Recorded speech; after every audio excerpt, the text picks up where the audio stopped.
सत्यनारायण भगवान जी की कथा का तीसरा अध्याय। तीसरे अध्याय में एक उल्कामुख नाम के राजा थे। कौन से राजा? उल्कामुख नाम के राजा। वह राजा बड़े ही सत्यभक्त और जितेंद्रिय थे। ऐसी उनकी पत्नी भी कमल के समान मुख वाली थी।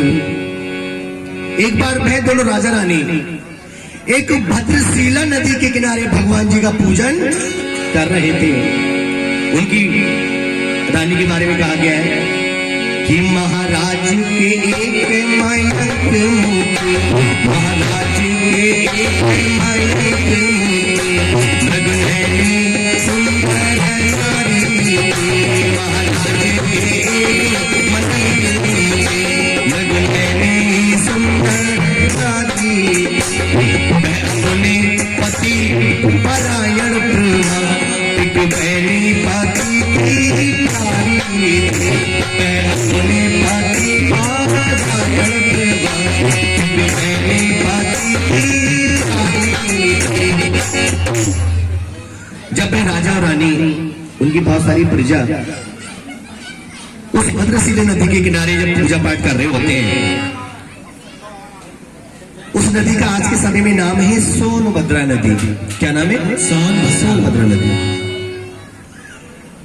तो उनके पास के नगर के एक साधु बनिया, वह साधु बनिया जो कि जगत सिद्ध व्यापारी था और राजा के सन्मुख आ पहुंचा, जो कि धन का धवल पुजारी था। साधु बनिया के पास धन की कोई कमी नहीं थी, अच्छा खासा धनवान था आजा। लेकिन कमी क्या थी? कमी क्या थी? उसके घर में कोई संतान नहीं थी। व्यापार के लिए जा रहा होता है, देखा कि नदी किनारे बहुत भीड़ लगी हुई है। वहां पहुंचता है, पहुंच करके देखा कि राजा साहब पूजा कर रहे हैं। पूजा पाठ समाप्ति, प्रसाद बटा, प्रसाद को लिया और प्रसाद को लेकर के वही राजा साहब पूछते, ये तुम क्या कर रहे थे? कि कहिए महाराज कृपा करके और तुम ये किसका पूजन करते हो? तुम किसका पूजन करते हो? तुम किसका पूजन करते हो? किसका पूजन करते हो? किसका पूजन करते हो? और किसके आनंद में आकर के, आनंद में आकर के, आनंद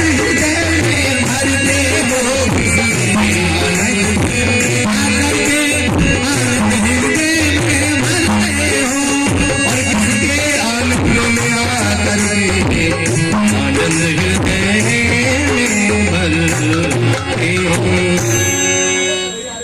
किसके आनंद में आकर के और आनंद हृदय में भरते हो?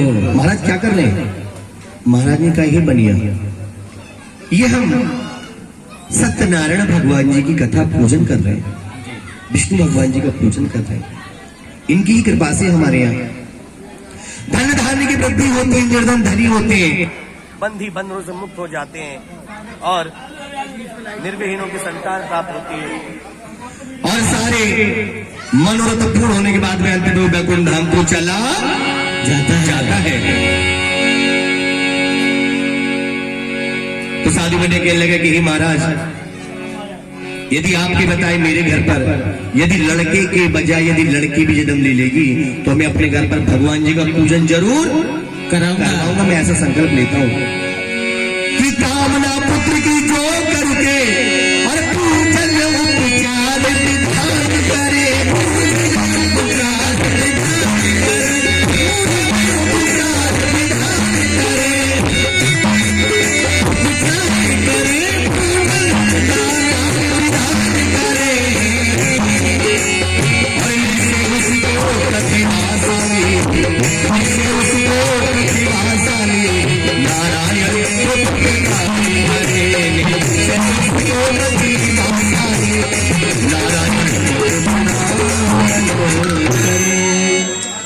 निशुष को प्रतिभाशाली नारायण पुत्र प्रदान करें।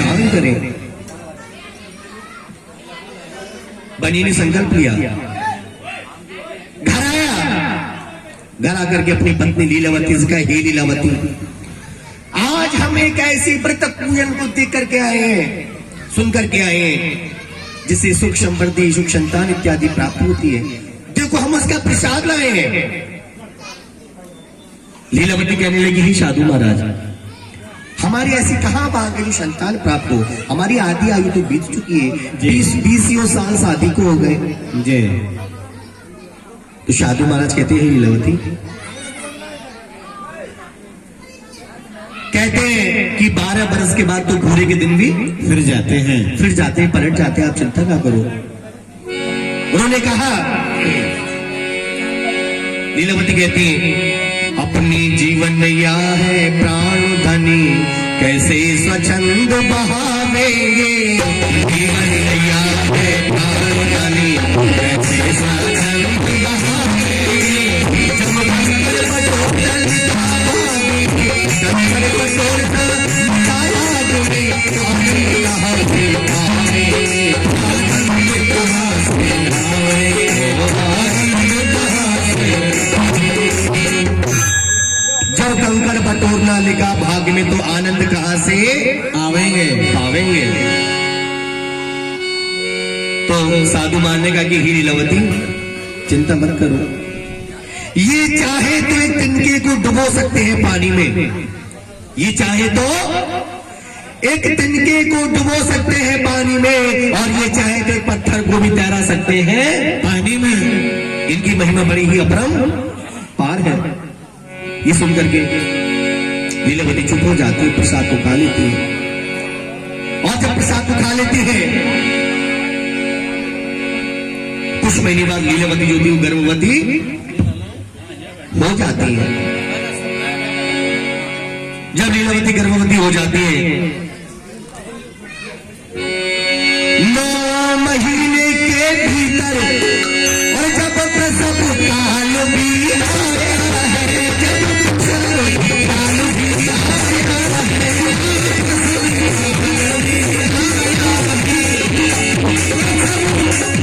और देखो कन्या ने जन्म लिया, देखो कन्या ने जन्म लिया, और ये कन्या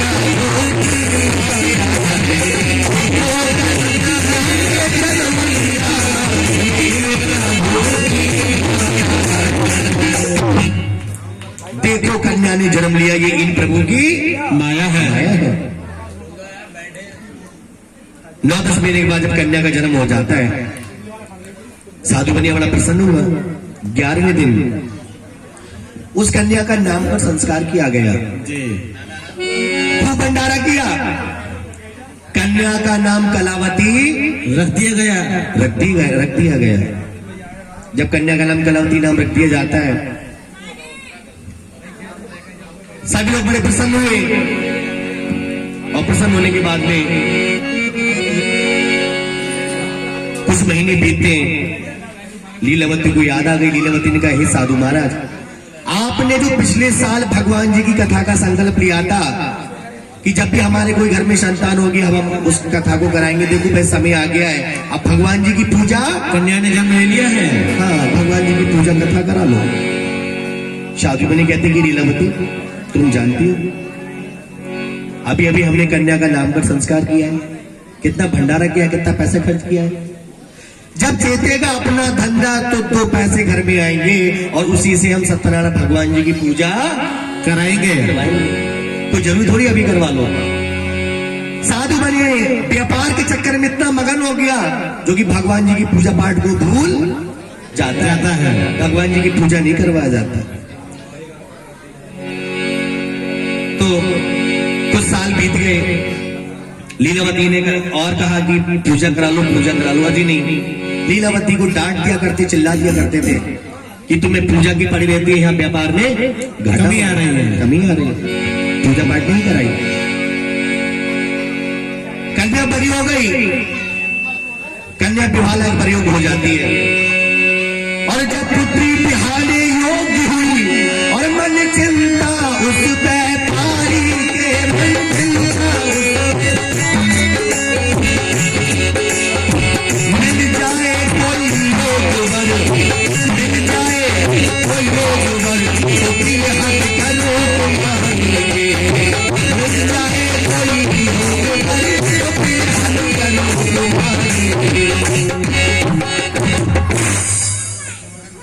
की बड़ी चिंता होती है।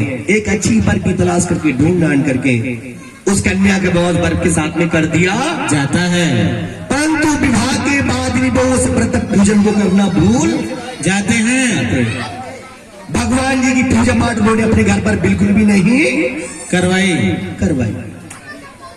जब भगवान की पूजा पाठ उन्होंने अपने घर पर बिल्कुल भी ना कराई, विवाह के बाद भी एक दिन लीलावती की याद है, लीलावती इनसे कई बार कह चुकी थी भगवान जी की पूजा करा लो, भगवान जी की पूजा करा लो। लीलावती सोच रही कि वैसे भी कन्या का विवाह संस्कार हुआ है। माता बहनें बहुत बातें कर रही हैं आपस में।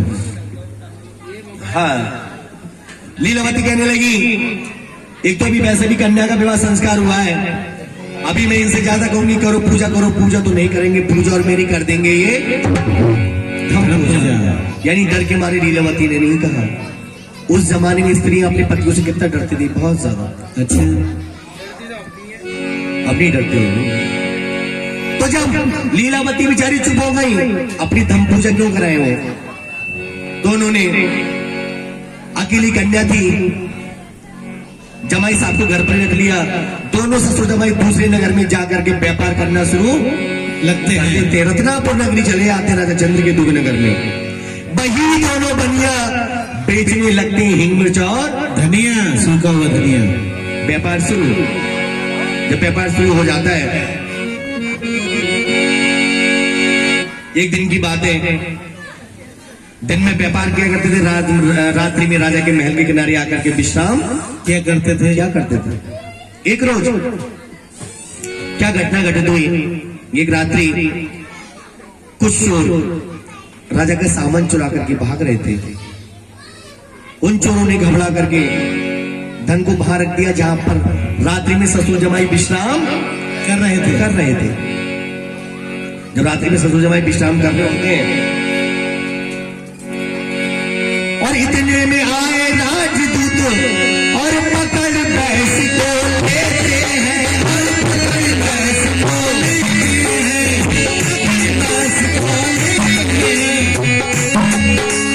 और भेड़िया दोनों के बांधी घट, भेड़िया दोनों के बांधी घट, और कुएं को सतोड़ के लेते हैं।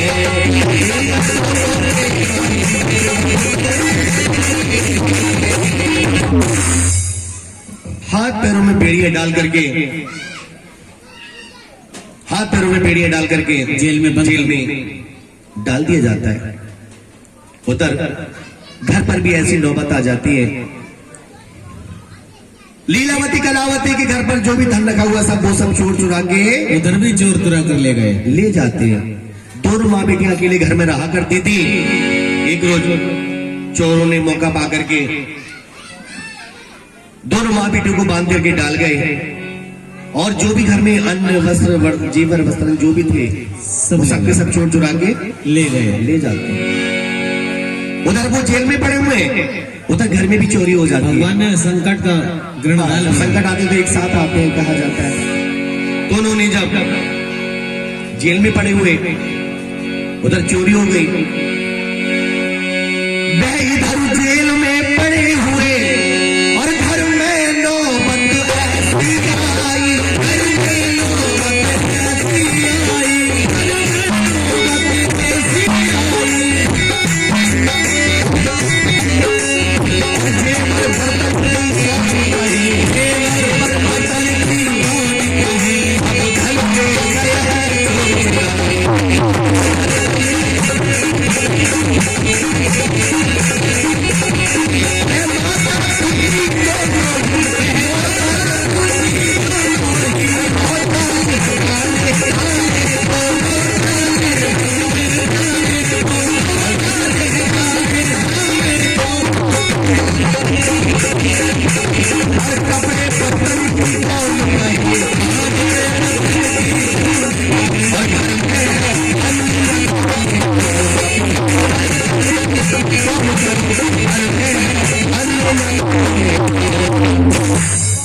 कपड़े बर्तन वस्त्रों की कौन कहे, घर में है अन्न ना खाने को, घर में अन्न तक खाने को नहीं बचता है, सब ले जाते हैं।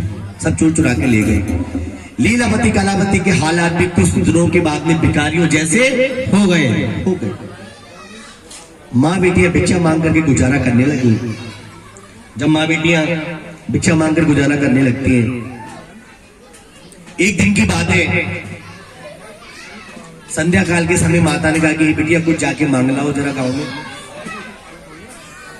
बिटिया जाती है तो कलावती कन्या कहां पहुंचती है? कहाँ पहुंचते हैं? और एक दिन कलावती कन्या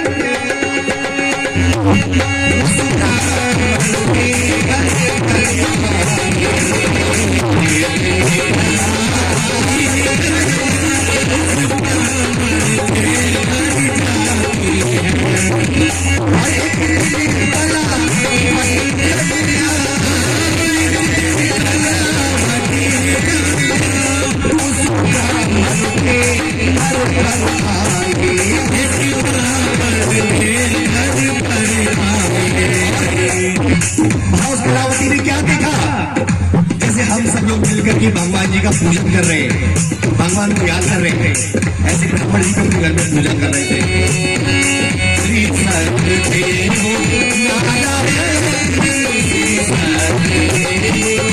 नारायण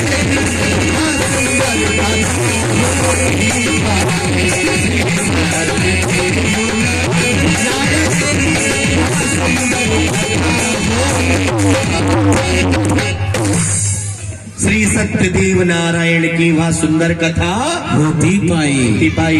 वह भगवान जी कथा चल रही थी, चल रही होती है, आकर के बैठ जाती है। कौन? वही कलावती। जब कलावती कन्या आकर के बैठ गई, भगवान जी का पूजन सुनने लगी। जब पूजा सुनने लगती है, पूजा पाठ समाप्त हुई और बात इस प्रकार से भगवान जी के भजन कीर्तन हो रहे थे, गुणगान चल रहा था। ब्राह्मण जी भजन को गा रहे थे, प्रभु का गुणगान कर रहे थे। किस प्रकार से? श्रीमन नारायण नारायण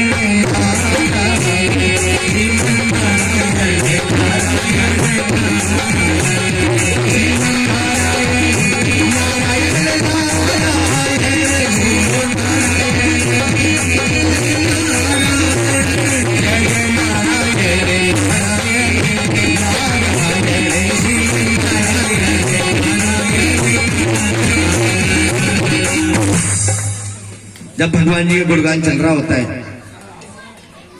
कलावती ने प्रसाद लिया। प्रसाद लेकर के और भोजन भी खा करके, थोड़ा भोजन प्रसाद अपनी माँ के लिए भी ले जाती है, ले जाती है। कन्या कलावती। घर लौटते लौटते रात्रि हो गई। माता ने फटकार लगाई, कन्या कहां से आ रही हो? तुम्हारे मन में क्या है? कलावती कन्या कहने लगी कि हे माता, मैंने एक साधु में मर गया, भगवान जी की पूजा होती हुई देखी, देखो मैं उसका प्रसाद लाई हूं। जब माता को दिखाया पंचामृत और प्रसाद, तो माता को आ गई उस दिन की याद। किस दिन की? जब संकल्प लिया था साधु महाराज ने, हमारे घर में कोई संतान होगी तो हम भगवान जी की पूजा करवाएंगे। तो लीलावती ने कहा कि ये कन्या, तुम्हारे पिताजी ने आज तक वो पूजा नहीं करवाई है। हम सब लग रहे हैं भाई, कष्ट भोग रहे हैं।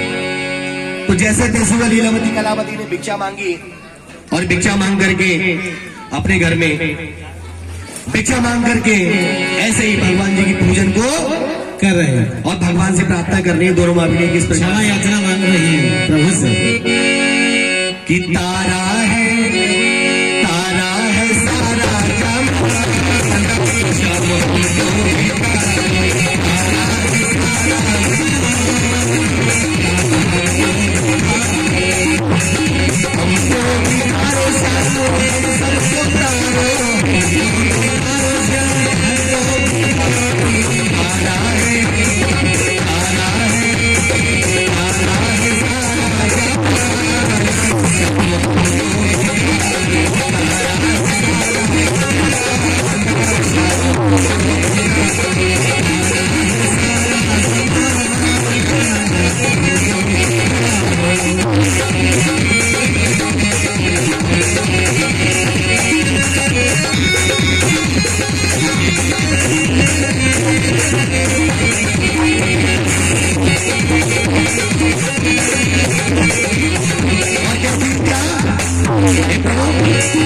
हमने सुना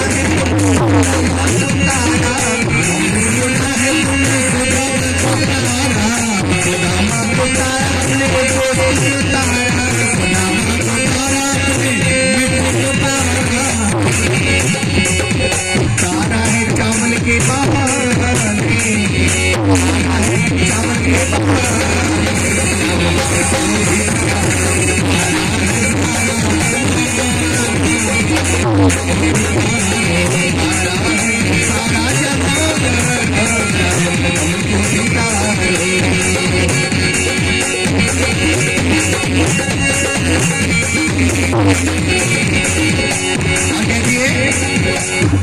ये हमने सुना है तुमने शबरी को तारा, सुना है तुमने शबरी को तारा, शबरी को तारा अपने भक्तन को तारा, शबरी को तारा अपने भक्तन को तारा, तारा है प्रेम के बहाने, तारा है प्रेम के बहाने,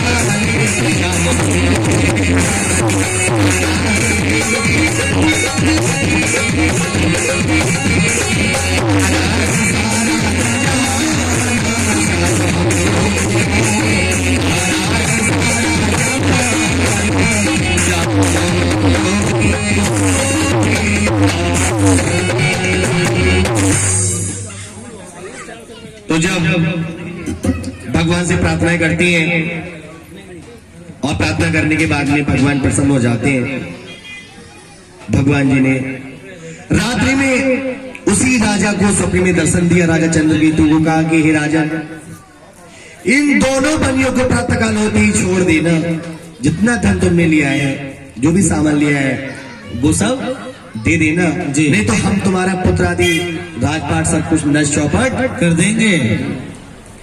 राजा को रात भर नींद नहीं आई जी। राजा प्रातःकाल होते उठता है, प्रातःकाल की सभा जोड़ी सभा में थे हुआ कि उनको छोड़ दिया जाता है। दरबार में बुलाया, जितना धन उनके पास था उसे दुगना तिगना धन देकर के उन्हें आदर सहित वहां से विदा कर दिया और फिर दोनों बने लोग अपने घर को चलने के लिए तैयार हो जाते हैं। कि ऋषि मुनि बोलो एक साथ